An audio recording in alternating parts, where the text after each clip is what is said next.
Sports and physical activities have been a natural endeavor of humans on Earth. The competitiveness of sports pushes individual and team athletes to enhance their performance in their game.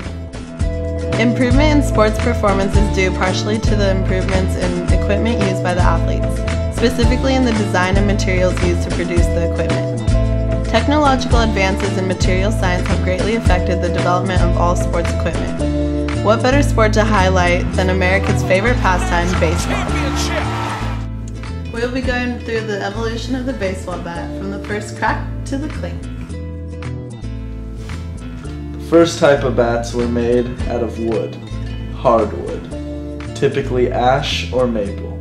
These wooden bats were made by taking large pieces of wood from a tree. This piece of wood was then cut down into the shape of a bat. Wood is an inefficient material to use as a baseball bat due to economical and environmental reasons. They are easily broken, which causes the user to buy multiple bats and waste wood. Thanks to materials science, producers now use different types of alloys in baseball bats.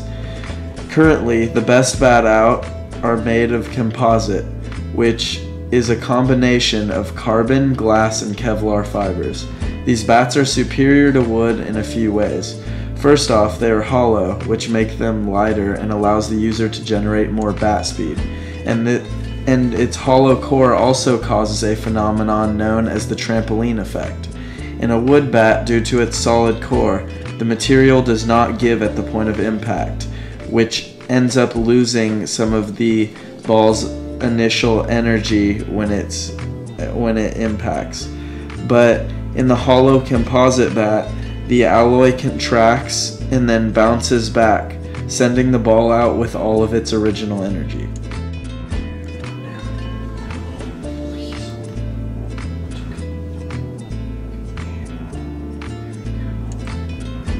With technology advancing at a steady rate, we must be aware of the effect it can have on the game.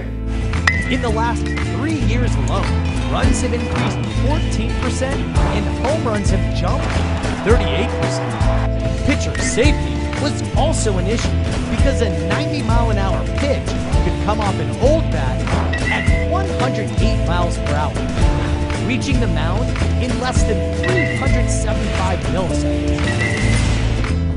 Depending on their follow-throughs, pitchers are vulnerable to comebackers, which can hit an unprotected head with over 4,000 pounds of force.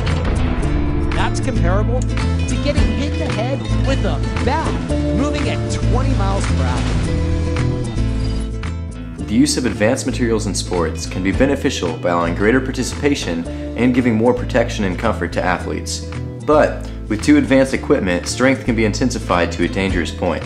We must preserve the integrity of the game and maintain a balance where both advanced materials and genuine skill are in check.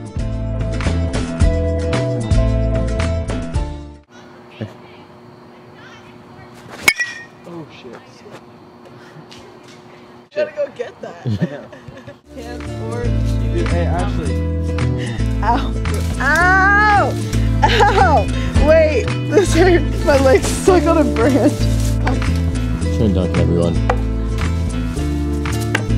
Oh shit. Yay!